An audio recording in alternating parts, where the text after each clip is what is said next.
Dispersion de la lumière. Pourquoi observe-t-on parfois des arcs-en-ciel? Ce phénomène s'explique par la dispersion de la lumière.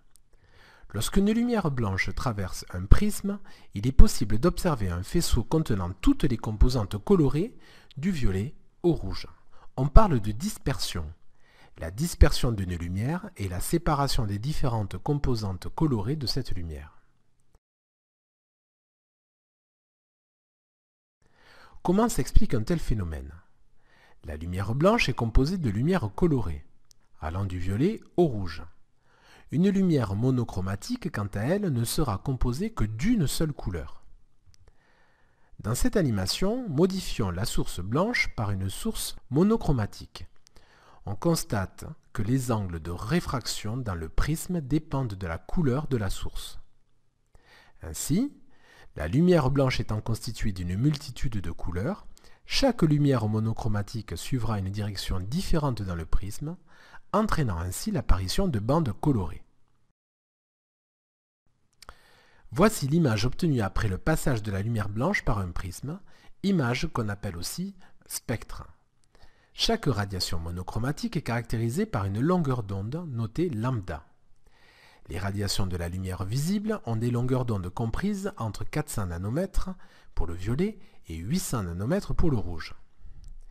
L'indice de réfraction d'un milieu dispersif dépend de la longueur d'onde de la radiation lumineuse qui le traverse.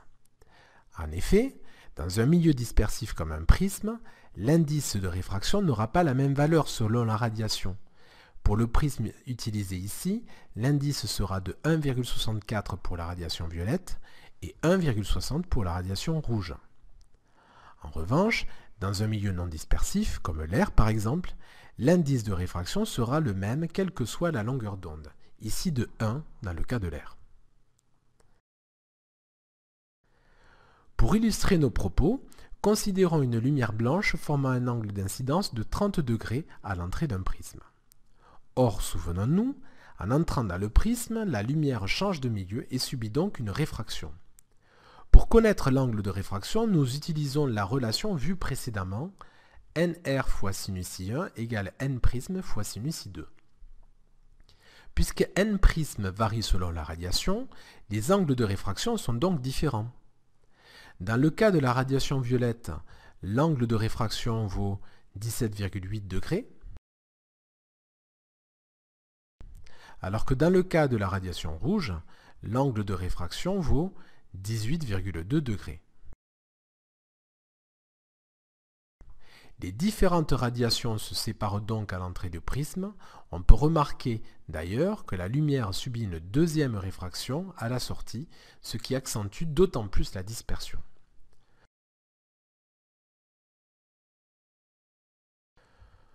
Retenons donc que la lumière blanche est composée de lumière colorée. La dispersion de la lumière blanche est la séparation des différentes composantes lumineuses de cette lumière.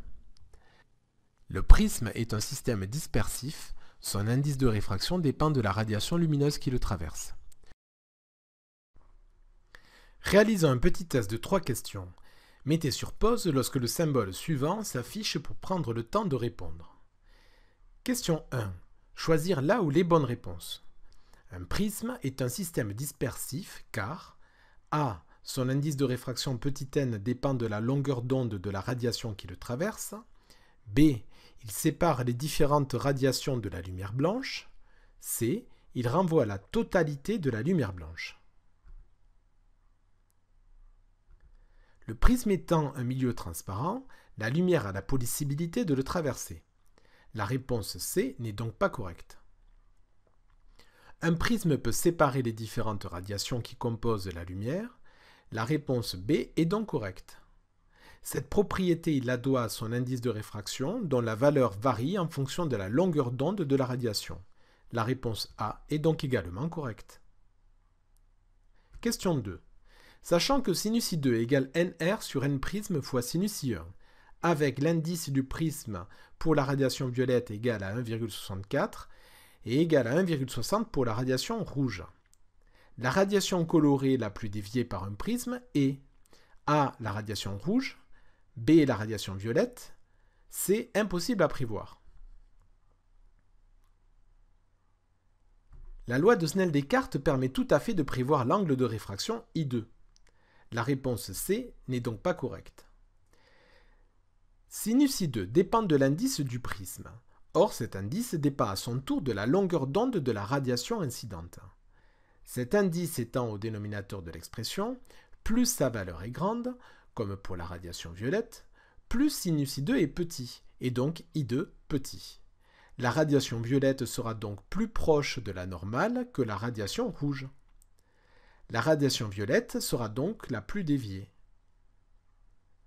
La bonne réponse est donc la réponse B. Question 3. Une lumière blanche arrive suivant la normale d'un prisme. À la sortie du prisme, on observe A. Une dispersion de la lumière, B. Aucune dispersion, C. Une réflexion totale. Si le rayon incident arrive suivant la normale, I1 est égal à 0 degré. Donc, sinus I1 égale 0. Or, d'après la loi de Snell-Descartes, si sinus I1 est égal à 0, sinus I2 est égal à 0 également. Donc, I2 égale 0 degré. Le rayon n'est donc pas dévié, quelle que soit la longueur d'onde.